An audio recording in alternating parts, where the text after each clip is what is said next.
जय हिंद, नमस्कार। स्वागत आप सभी दोस्तों का आज के इस महत्वपूर्ण पेपर एनालिसिस सेशन में।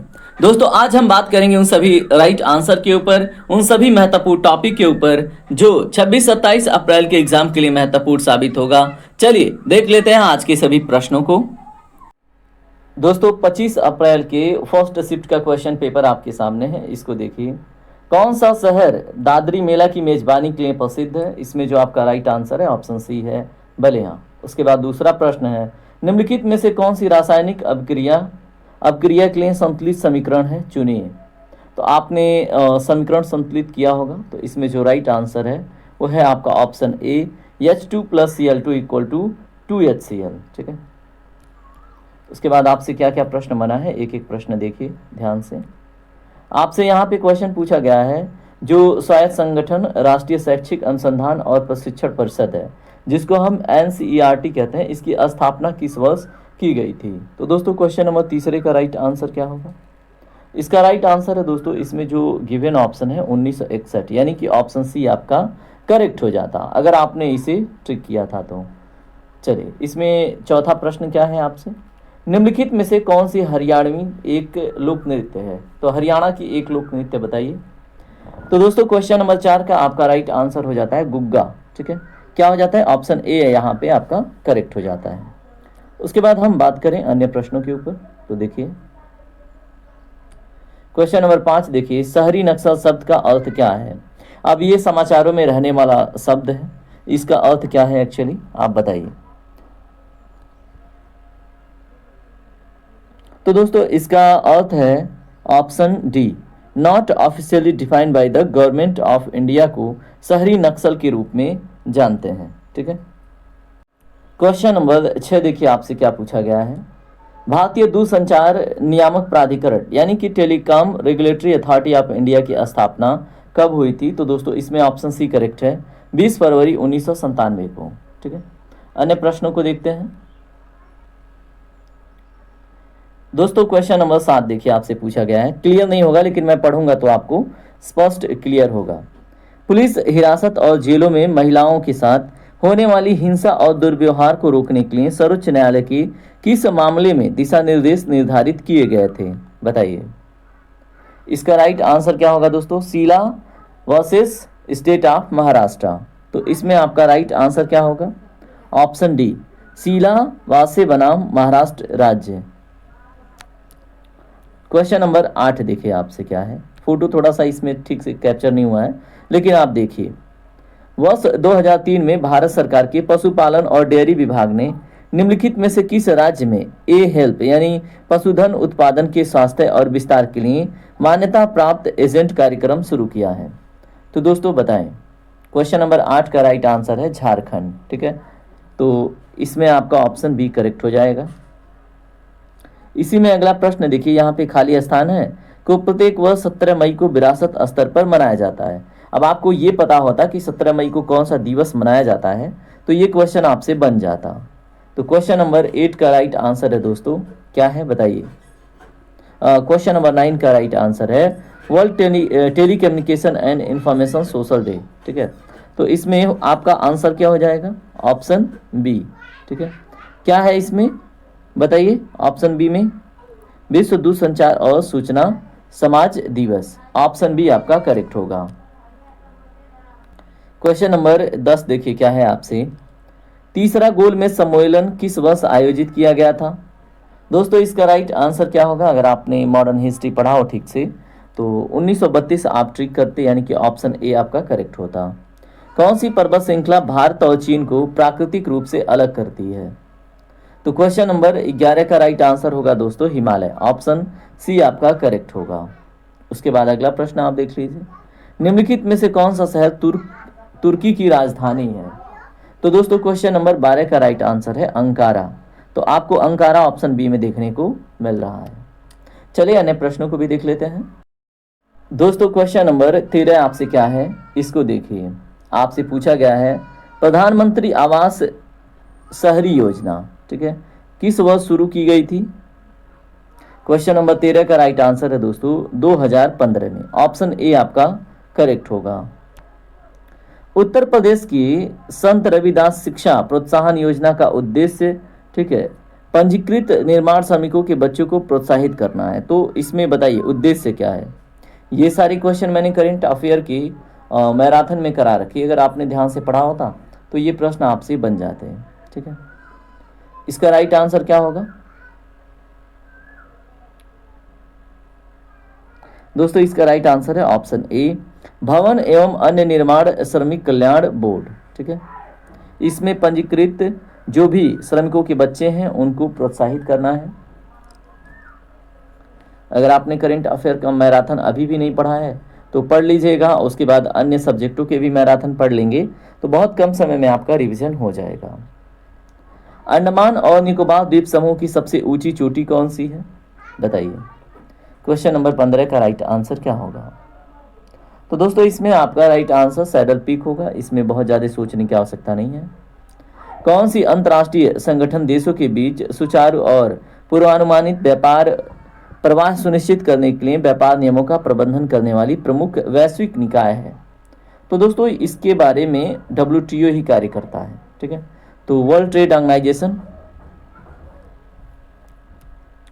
अगला प्रश्न देखिए क्या है आपसे, कौन सा सोशल मीडिया मैट्रिक आपके कंटेंट को देखने वाले अद्वितीय उपयोगकर्ता की कुल संख्या को संदर्भित करता है?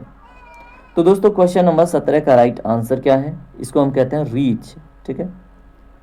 उसके बाद आपका अगला प्रश्न है 2026 में महिला प्रीमियर लीग WPL का खिताब किस टीम ने जीता था? क्वेश्चन नंबर 18 का राइट आंसर है रॉयल चैलेंजर्स बेंगलुरु ने, ठीक है। तो आपका ऑप्शन सी करेक्ट होगा।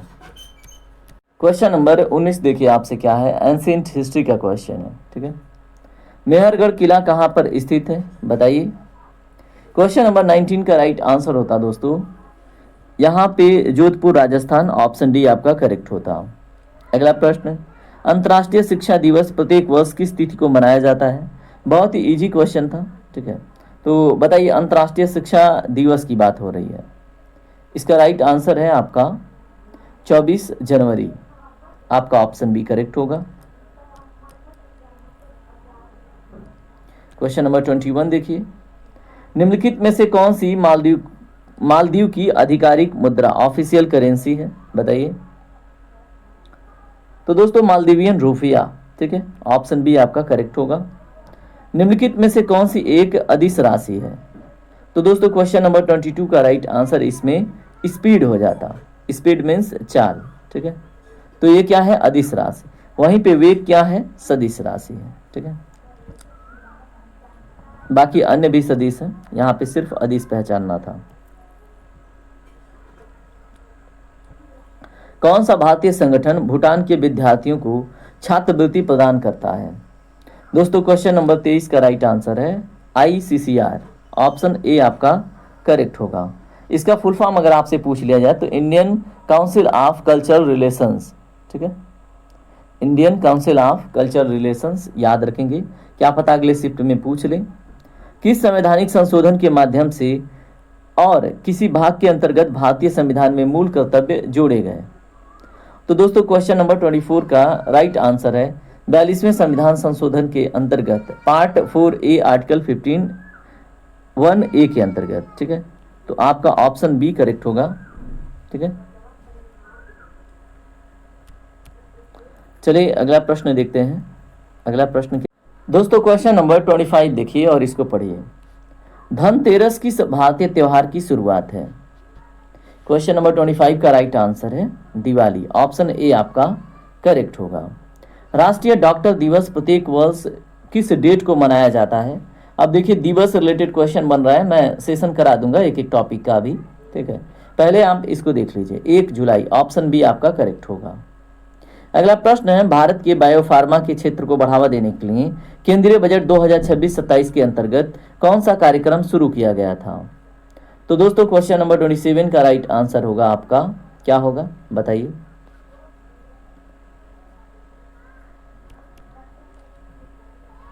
दोस्तों इसका राइट आंसर आपका हो जाता है ऑप्शन डी, बायोफार्मा शक्ति, ठीक है। क्वेश्चन नंबर 28 देखिए क्या है। आपसे प्रश्न पूछा गया है, स्पिनिंग जेनी एक मशीन, ठीक ठीक है, जिसने औद्योगिक क्रांति के दौरान वस्त्र कताई में संपूर्ण परिवर्तन ला दिया था। इसका आविष्कार किसने किया था, आपसे ऐसा प्रश्न पूछा गया है, बताइए। क्वेश्चन नंबर 28 का राइट आंसर है जेम्स हरग्रेव्स। क्या नाम है इनका? ऑप्शन ए आपका करेक्ट होगा। तमिलनाडु में सरकारी कामकाजी महिला छात्रावास योजना राज्य सरकार के किस विभाग के अंतर्गत कार्यान्वित की जाती है? तो दोस्तों ये बकवास क्वेश्चन है, ठीक है। अब तमिलनाडु का करेंट अफेयर पढ़े बच्चा।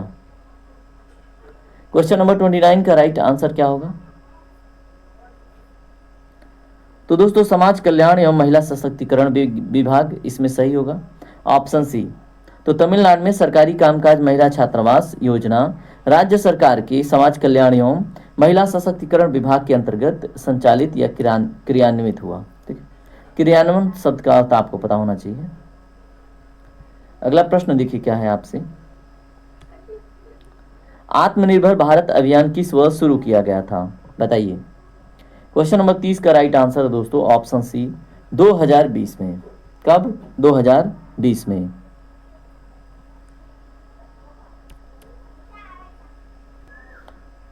क्वेश्चन नंबर 31 देखिए क्या है।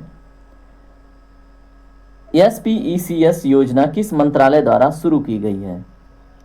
इसका राइट आंसर होगा दोस्तों ministry of electronics and information technology.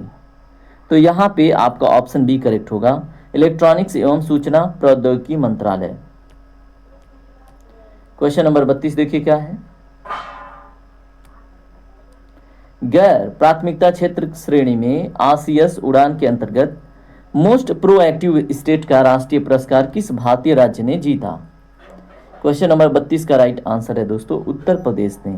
Option A आपका करेक्ट होगा।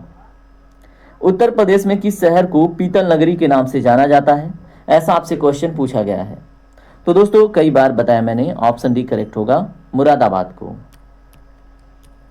क्वेश्चन नंबर 34 देखिए क्या है। भारत के किस राज्य में होली का त्योहार याओसोंग के रूप में मनाया जाता है? तो दोस्तों अब आप इसको ना गेस करके भी कर सकते थे, ठीक है। बिहार में याओसोंग शब्द का कोई मतलब ही नहीं है। उसके बाद झारखंड में भी, पश्चिम बंगाल में भी। अब सोचिए कहाँ पे हो सकता है। तो दोस्तों याओसोंग शब्द का मतलब आप मणिपुर, इसको आप ऐसे थोड़ा सा प्रेजेंस ऑफ माइंड यूज करके, कॉमन सेंस यूज करके भी कर सकते थे, ठीक है। यहाँ पे देखिए रुद्रेश्वर मंदिर के नाम से भी जाने जाने वाला रामप्पा मंदिर किस भारतीय राज्य में स्थित है? क्वेश्चन नंबर 35 का राइट आंसर क्या होगा दोस्तों, बताइए। इसमें राइट आंसर है आपका तेलंगाना, और उम्मीद करता हूं आपने ठीक किया होगा। क्वेश्चन नंबर 36 देखिए आपसे क्या पूछा गया है। भूकंप के लिए कौन सी भूवैज्ञानिक परिघटना जिम्मेदार है? दोस्तों क्वेश्चन नंबर 36 का राइट आंसर है मूवमेंट ऑफ टेक्टोनिक प्लेट्स, यानी कि प्लेटों का क्या चलन। ऑप्शन ए आपका करेक्ट होगा। चलिए अगले प्रश्न पे बात करते हैं। दोस्तों क्वेश्चन नंबर 37 क्या है। निम्नलिखित में से कौन सा उत्तर प्रदेश की अक्षमता की रोकथाम के लिए शैल चिकित्सा अनुदान योजना के लिए पात्रता मानदंड नहीं है?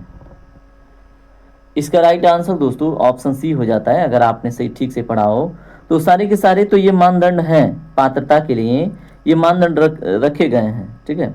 लेकिन आवेदक या आवेदक के अभिभावक की वार्षिक आय, ठीक है, 1 लाख से अधिक होनी चाहिए, ये बात गलत है, ठीक है।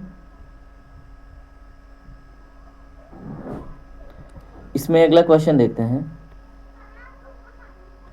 देखिए क्वेश्चन का लेवल थोड़ा ठीक ठाक है, ठीक है। और इससे क्या है ये पता चलता है, अगर नॉर्मलाइजेशन का फायदा मिलेगा तो 25 अप्रैल के फर्स्ट शिफ्ट वालों को मिलेगा। किस प्रकार की अर्थव्यवस्था न्यूनतम सरकारी हस्तक्षेप के साथ आपूर्ति और मांग द्वारा अधिकतर संचालित होती है? दोस्तों क्वेश्चन नंबर 38 का राइट आंसर है ऑप्शन ए बाजार अर्थव्यवस्था। क्वेश्चन नंबर 39 है। निम्नलिखित में से कौन सा विषय भारतीय संविधान के अनुच्छेद 189 के अंतर्गत आता है? तो दोस्तों सदस्यों का मतदान इसमें करेक्ट आंसर होगा, ठीक है। तो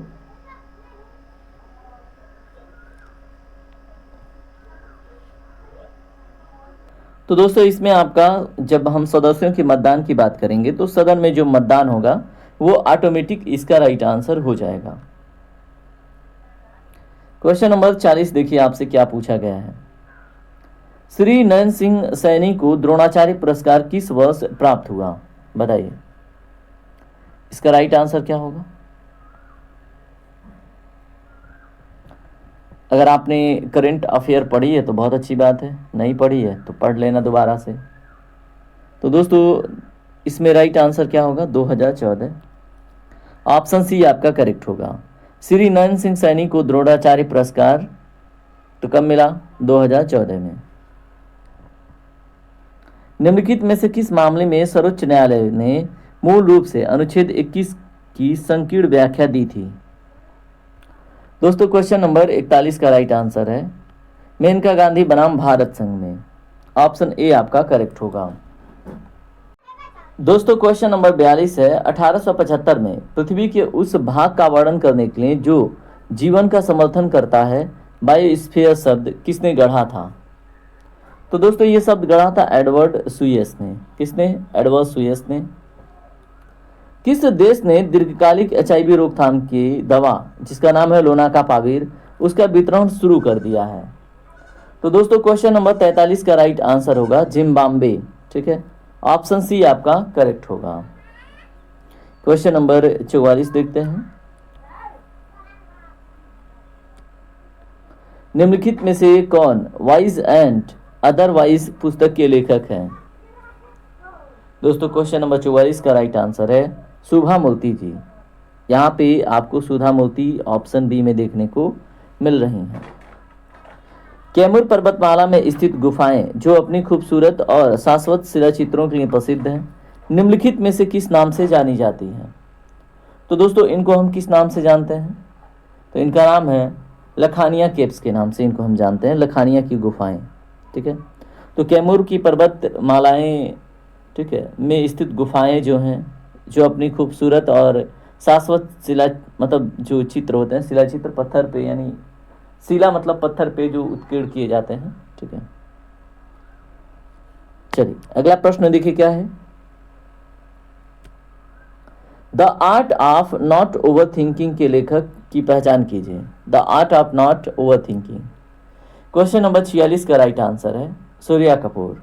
ठीक है, तो सौर्य कपूर आपका ऑप्शन सी करेक्ट होगा। सार्वजनिक मामलों में योगदान के लिए निम्नलिखित में से किसे 2020 में पद्म भूषण से सम्मानित किया गया? दोस्तों क्वेश्चन नंबर 47 का राइट आंसर क्या होगा?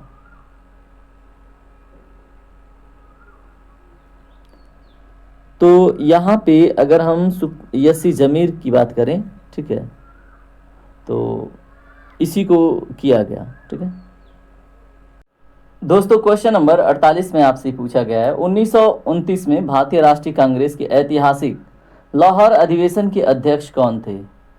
इसका राइट आंसर आपका जवाहरलाल नेहरू हो जाता है। उत्तर प्रदेश के निम्नलिखित में से किस जिले में रॉक फॉस्फेट पाया जाता है एक्चुअली? तो दोस्तों ये ललितपुर में पाया जाता है। ऑप्शन बी आपका करेक्ट होगा। देखिए आज के प्रश्न अच्छे खासे थे। ठीक है, तो 25-26 वाले थोड़ा अपना देख लें और 25 का जो सेकंड शिफ्ट है वो तो अपना दे ही देंगे अभी। 26-27 वाले थोड़ा सतर्क होके जाएं, क्वेश्चन का लेवल अब उन्हें पता चल चुका है। नेपाल के पूर्व में कौन सा भारतीय राज्य स्थित है? बताइए, इसका राइट आंसर होगा दोस्तों आपका सिक्किम। Option D. वैसे तो आपको पश्चिम बंगाल भी देखने को मिलेगा लेकिन एग्जैक्टली सिक्किम आपका सही जवाब होगा। मेनका गांधी बनाम भारत संघ मामले के बाद अनुच्छेद 21 में किन अनुच्छेद से इसको जोड़ा गया था? तो दोस्तों क्वेश्चन नंबर 51 का राइट आंसर क्या होगा? 14 और 19 से इसको जोड़ा गया था। आपका ऑप्शन ए करेक्ट होगा। मतलब ये जो क्वेश्चन का पेपर का स्तर है मैं आपको बताऊं जो एसआई का जीएस था ना उससे भी कहीं ना कहीं टफ है। ठीक है, मतलब होमगार्ड बना रहे हैं और पेपर का स्तर देखिए। तो आप लोग टेंशन मत लीजिए, आप लोग को नॉर्मलाइजेशन जैसे मान लीजिए जो आज के फर्स्ट शिफ्ट में थे उनको नॉर्मलाइजेशन का फायदा मिलेगा। ठीक है, किस श्रेणी और किस वर्ष रजनीकांत को पद्म विभूषण से सम्मानित किया गया? अब देख रहे हैं यहाँ पे 2018, 2016, 2020, 2016। अब इतना दूर का करंट अफेयर कौन याद करके बैठेगा बताइए। क्वेश्चन नंबर 52 का जो राइट आंसर है क्या होगा? तो दोस्तों इनको 2016 में कला के क्षेत्र में मिला था। यानी कि आपका यहाँ पे क्या होगा, ऑप्शन डी करेक्ट होगा। ठीक है, चलिए बात करते हैं अगले प्रश्न पे। किस वर्ष अंतर्राष्ट्रीय समुद्री तल प्राधिकरण एक स्वायत्त अंतर्राष्ट्रीय संगठन के रूप में पूरी तरह से कार्यरत हो गया? अब बताइए इसका राइट आंसर। अब देखिए ये नहीं पूछा कि इस्टेब्लिश कब हुआ या फिर इसका हेडक्वार्टर कहाँ, नहीं, ये क्रियान्वित कब से हुआ, देख रहे हैं। तो इसमें ऑप्शन ए करेक्ट है, 1996 से। चलिए बात करते हैं अन्य प्रश्नों पे। दोस्तों क्वेश्चन नंबर 54 देखिए आपसे क्या पूछा गया है।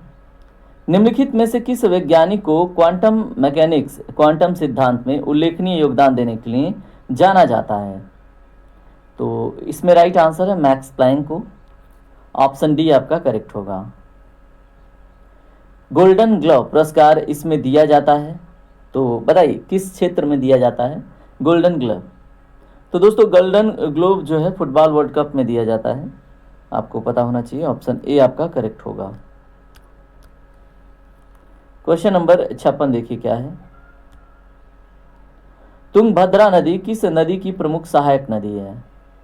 तो दोस्तों देखिए ये तुंग और भद्रा करके दो शाखाओं से मिलकर बनती है, कर्नाटक से निकलती है और किस में आके मिलती है आप सबको बता दूं, कृष्णा में आके मिलती है। ठीक है, तो ऑप्शन सी आपका करेक्ट होगा इसमें। क्वेश्चन नंबर 57 देखिए क्या है। योगेंद्र सिंह यादव को उनकी वीरता के लिए कौन सा सम्मान प्रदान किया गया? तो दोस्तों बताइए, अगर आपने इनका नाम सुना हो तो इनको परमवीर चक्र से सम्मानित किया गया। ठीक है, तो आपको परमवीर चक्र अगर आपने ट्रिक किया है तो बहुत अच्छी बात है, ऑप्शन बी करेक्ट होगा। विदेशी मुद्रा विनियमन प्राधिकरण या अधिनियम 1973 के स्थान पर विदेशी मुद्रा प्रबंधन अधिनियम यानी कि यहाँ पे देखिए फेरा 1973 के स्थान पर फेमा किस वर्ष अधिनियमित किया गया था? तो मैंने अपने टेस्ट में कराया तो था, अगर आप देखे होते तो ये क्वेश्चन आपके लिए इजी होता। तो दोस्तों 1999 ऑप्शन सी आपका करेक्ट होगा। ठीक है, इस पेपर के बहुत सारे क्वेश्चन आप अगर रेगुलर टेस्ट सीरीज फॉलो किए होते होमगार्ड का तो बहुत अच्छा कर पाते। देखिए इसमें बहुत सारे क्वेश्चन ऐसे हैं जो किसी ने भी नहीं कराए हैं, तो वही आपको नॉर्मलाइजेशन का फ़ायदा मिलेगा।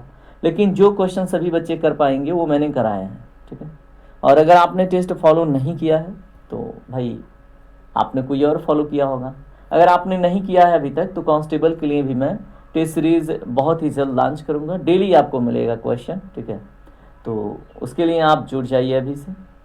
बाकी आप बहुत सारे एग्जाम जैसे लेखपाल के लिए भी आप हमसे जुड़ सकते हैं। ठीक है, तो क्वेश्चन नंबर 59 देखिए क्या है।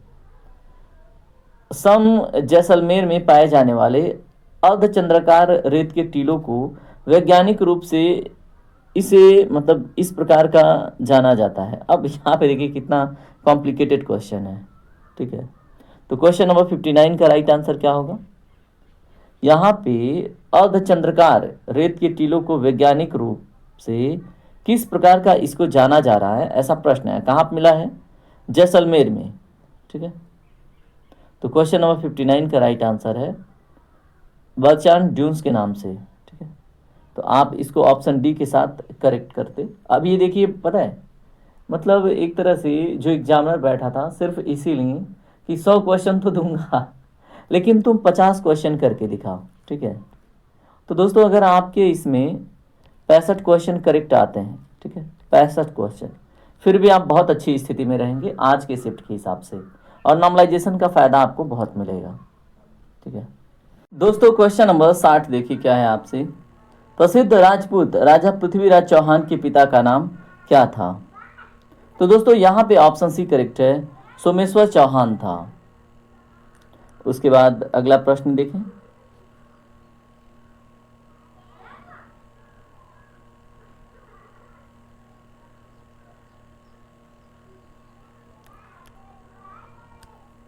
क्वेश्चन नंबर 61 देखिए क्या है। महाबलीपुरम स्मारकों की कलात्मक विरासत के लिए कौन सा राजवंश जिम्मेदार है? दोस्तों पल्लव वंश इसमें करेक्ट होगा, ऑप्शन सी करेक्ट होगा। क्वेश्चन नंबर 62 देखिए क्या है। निम्नलिखित में से कौन सा शहर पुर्तगाल की राजधानी है? तो दोस्तों यहाँ पे क्या राइट आंसर होगा? लिस्बन, ऑप्शन डी आपका करेक्ट होगा। वियतनाम की आधिकारिक मुद्रा क्या है बताइए? तो दोस्तों वियतनामी डोंग, इसमें आपका ऑप्शन ए करेक्ट होगा। क्वेश्चन नंबर 64 देखिए क्या है। गर्भावस्था, प्रसव या गर्भपात की 42 दिनों के भीतर संविधान कारणों से किसी महिला की मृत्यु को कहा जाता है, क्या कहा जाता है? तो दोस्तों इसको हम मातृ मृत्यु या मैटरनल मोर्टेलिटी कहते हैं। ऑप्शन डी आपका करेक्ट होगा। किस चिकित्सा पेशेवर को, ठीक है, किस चिकित्सा पेशेवर को दर्द रहित सर्जरी करने के लिए एनेस्थीसिया जो दिया जाता है उसकी शुरुआत का श्रेय किसे दिया जाता है? तो दोस्तों इसका श्रेय किसे दिया जाता है? विलियम टी जी मॉर्टन को, ठीक है। तो ऑप्शन आपका बी करेक्ट होगा। अगर ये नहीं होते तो ऑपरेशन जो बहुत आसानी से हो जाता है उसमें बहुत लोग दर्द से मर जाते हैं, ठीक है। क्वेश्चन नंबर आप 66 देखिए। एस आर राव द्वारा तैयार की गई किस पुरातात्विक स्थल की खुदाई रिपोर्ट में ऊँटों का मतलब एक तरह से संक्षिप्त उल्लेख आपको मिलता है? तो दोस्तों क्वेश्चन नंबर 66 का राइट आंसर क्या होगा? अगर हम ऊँट की बात करेंगे तो आपको कहाँ से मिल सकता है ऊँटों का साक्ष्य? तो यहाँ पे जो राइट आंसर है दोस्तों वो है आपका लोथल, ऑप्शन ए आपका करेक्ट होगा। पहला बिम्स्टेक बिजनेस समिट कहाँ पर आयोजित किया गया था? तो दोस्तों न्यू दिल्ली, आपका ऑप्शन सी करेक्ट होगा। क्वेश्चन नंबर 68 देखिए, साइंस का क्वेश्चन है। विटामिन बी1 का जो रासायनिक नाम है क्या है? तो कई बार बताया मैंने, अगर आपने अटेंड किया होता तो बहुत आसानी से ये कर लेते। थायमीन इसका नाम है, ऑप्शन बी आपका करेक्ट होगा। निम्नलिखित में से कौन सा जनसंख्या घनत्व की सबसे अच्छी व्याख्या करता है? तो दोस्तों बताएं। क्वेश्चन नंबर 69 का राइट आंसर है number of people living per unit area, यानी कि प्रति इकाई क्षेत्र में रहने वाले लोगों की संख्या, ठीक है। क्वेश्चन नंबर 70 देखिए और 71 देखिए क्या है। वे जानवर जो पौधों और जानवर दोनों खाते हैं क्या कहलाते हैं? अब इतना सिंपल सा क्वेश्चन है, आपसे उम्मीद करता हूँ आपने किया होगा। उनको हम बोलते हैं दोस्तों ओमनीवोरस, यानी कि ऑप्शन सी करेक्ट होगा, सर्वाहारी कहते हैं। कैगा परमाणु ऊर्जा परियोजना कर्नाटक के किस जिले में स्थित है? तो ये आपको उत्तरी क्या है, उत्तरा कन्नाडा, ठीक है, उत्तरा कन्नाडा में देखने को मिलता है, यानी कि ऑप्शन ए करेक्ट होगा।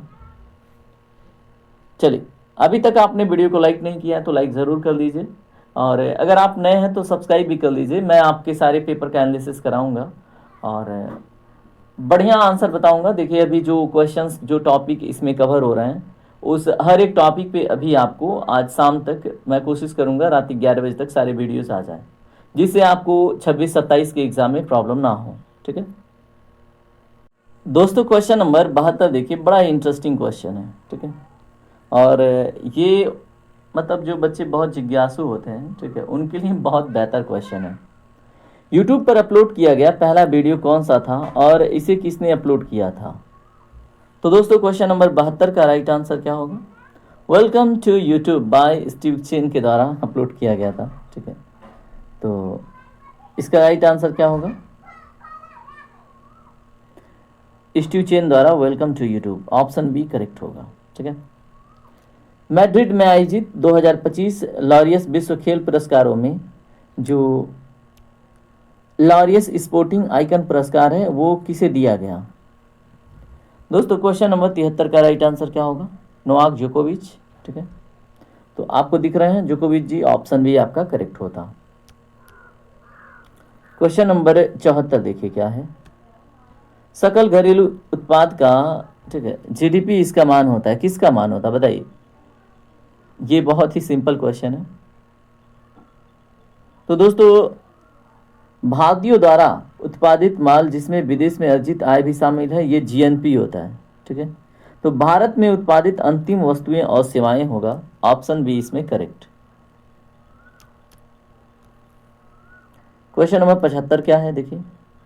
निम्नलिखित में से कौन सी तिथि सीमा भारत में राष्ट्रीय सड़क सुरक्षा सप्ताह के वार्षिक पालन को चिन्हित करती है? तो बताइए कौन सा तिथि सीमा बताइए। राष्ट्रीय सड़क सुरक्षा सप्ताह के वार्षिक पालन को, ठीक है, तो राष्ट्रीय सड़क सुरक्षा सप्ताह की बात हो रही है। क्वेश्चन नंबर 75 का राइट आंसर होगा 11 से 17 जनवरी, तो आपका ऑप्शन सी करेक्ट होगा।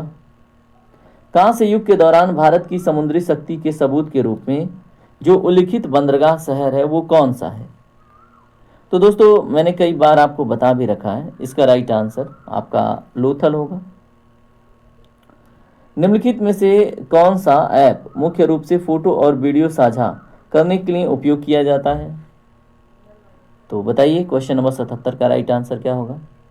स्नैपचैट, है ना, आपने किया भी होगा बहुत बार। चलिए अन्य प्रश्नों को देखते हैं। दोस्तों क्वेश्चन नंबर 78 देखिए क्या है।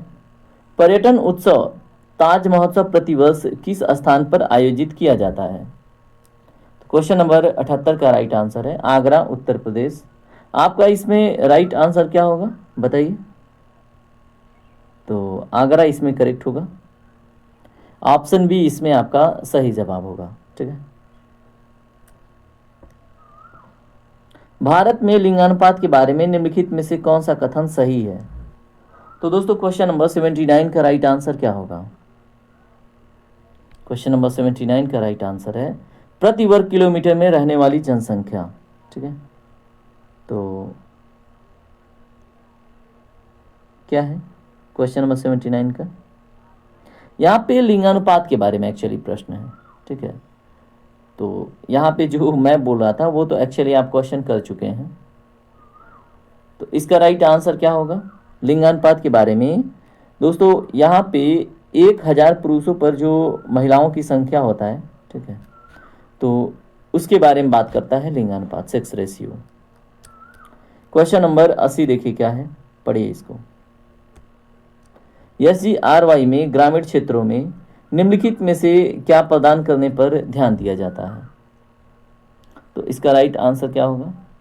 ग्रामीण रोजगार आय सृजन योजना है ये, ठीक है।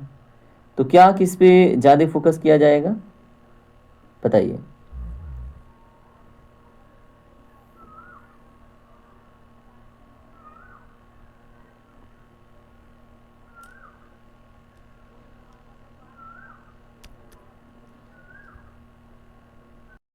दोस्तों क्वेश्चन नंबर 80 देखिए। SGRY में ग्रामीण क्षेत्रों में निम्नलिखित में से क्या प्रदान करने पर ध्यान दिया जाता है? तो दोस्तों यहाँ पे रोजगार और खाद्य सुरक्षा, तो ऑप्शन आपका बी करेक्ट होता अगर आपने इसे ट्रिक किया होता तो। तुगलक वंश के संस्थापक कौन थे? ये तो आप सब ने किया होगा, मोहम्मद बिन तुगलक। क्वेश्चन नंबर 82 देखिए क्या है। किस वैज्ञानिक को रोग का जन्म सिद्धांत प्रतिपादित करने का श्रेय दिया जाता है? दोस्तों क्वेश्चन नंबर 82 को हम देखें तो लुईस पास्चर इसमें आपका करेक्ट आंसर होगा। लुई पास्चर, ऑप्शन बी आपका करेक्ट होगा। दोस्तों क्वेश्चन नंबर 83 है। निम्नलिखित में से कौन सा रविन्द्रनाथ टैगोर द्वारा रचित एक काव्य नृत्य नाटक है? तो इसमें आपका ऑप्शन बी करेक्ट होगा। द पोस्ट ऑफिस जो है एक नृत्य नाटक है, याद रखिएगा। मोना द्वीप पर खोजी गई विश्व की सबसे पुरानी ज्ञात शैली कला किस देश में पाई गई थी? तो इसका राइट आंसर क्या है? दोस्तों इसका राइट आंसर है इंडोनेशिया, ठीक है। ऑप्शन डी आपका करेक्ट होगा। तो मोना द्वीप आपको पता होगा तो वैसे ही पता चल जाएगा। दोस्तों क्वेश्चन नंबर 85 है। डॉक्टर राम मनोहर लोहिया राष्ट्रीय विधि विश्वविद्यालय उत्तर प्रदेश किस शहर में स्थित है? इसका राइट आंसर है लखनऊ में, ऑप्शन बी आपका करेक्ट होगा। फेफड़ों में कुपिकाओं यानी कि एल्वियोली की सतह पर कौन सी प्रक्रिया होती है? इसका राइट आंसर है गैस का आदान प्रदान, यानी कि आपका ऑप्शन डी करेक्ट होगा।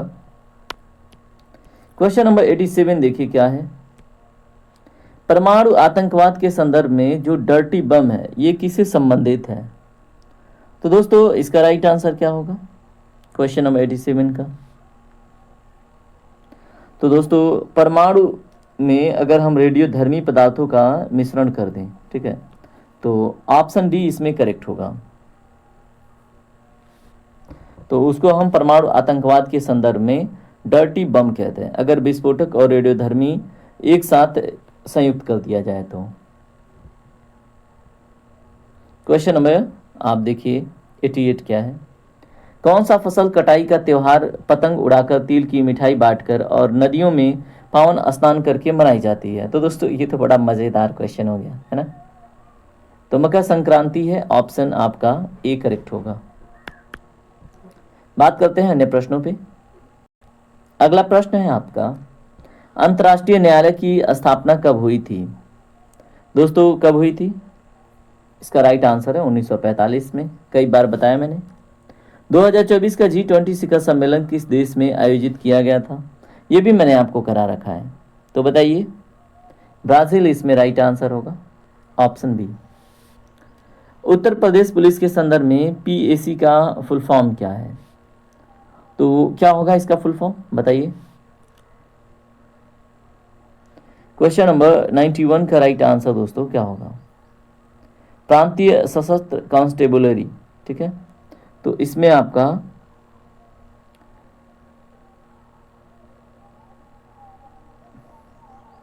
ऑप्शन ए करेक्ट होगा, ठीक है। तो प्रादेशिक आर्म्ड कांस्टेबलरी इसमें आपका करेक्ट आंसर हो जाएगा। अब देखिए इसे आप प्रांतीय, प्रादेशिक दोनों रूप में आप देख सकते हैं।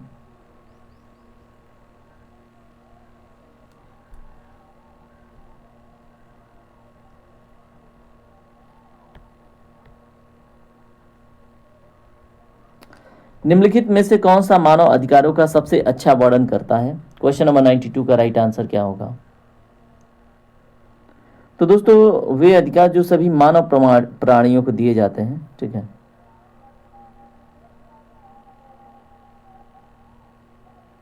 ऑप्शन डी करेक्ट होगा, ठीक है। उत्तर प्रदेश की आधिकारिक भाषा कौन सी है? तो दोस्तों निम्नलिखित में तो हिंदी ही है, और 1989 से उर्दू भी है, ये बता चुका हूं मैं। क्वेश्चन नंबर 94 आपसे है, भारतीय संविधान की प्रस्तावना का उद्देश्य सभी नागरिकों के लिए किस प्रकार का न्याय सुनिश्चित या सुरक्षित करना है? तो बताइए। सामाजिक, आर्थिक और राजनीतिक न्याय, है ना। तो ऑप्शन डी आपका करेक्ट होगा। क्वेश्चन नंबर 95 देखिए क्या है। भारत में हरित क्रांति किसकी सहायता से शुरू हुई? तो भारत में किसकी सहायता से हुई? अब ये मत सोचिए कि भाई 1943 में पता चले आप MS स्वामीनाथन ढूंढ रहे हैं, नहीं। किसकी सहायता से शुरू हुई, ऐसा प्रश्न है। तो यहाँ पे ऑप्शन बी करेक्ट होगा, रॉकफेलर फाउंडेशन की सहायता से, ठीक है। याद रखिएगा, इंपॉर्टेंट क्वेश्चन पूछा जाएगा। दोस्तों क्वेश्चन नंबर 96 देखिए क्या है। गुप्त युग की राजनीतिक जो चालों और शाही संघर्ष थे उस पर गहराई से प्रकाश डालने वाले उपन्यास योद्धा द डायनेस्टी ऑफ समुद्रगुप्त किसके द्वारा लिखा गया है? तो दोस्तों क्वेश्चन नंबर 96 का राइट आंसर आपका है देवदत्त पटनायक, ठीक है। ऑप्शन बी करेक्ट होगा। क्वेश्चन नंबर 97 देखिए। निम्नलिखित में से कौन सा दुर्लभ फूल फूलों की घाटी यानी वैली ऑफ फ्लावर्स में पाया जाता है? तो दोस्तों क्वेश्चन नंबर 97 का राइट आंसर होगा ब्लू पापी। ऑप्शन सी करेक्ट होगा। क्वेश्चन नंबर 98 है, भारतीय सेना द्वारा लॉन्च किया गया डिपो इंटीग्रेशन मैनेजमेंट एडिशन है एक, तो किसका एडिशन है? क्वेश्चन नंबर 98 का राइट आंसर है दोस्तों भारतीय सेना, ठीक है।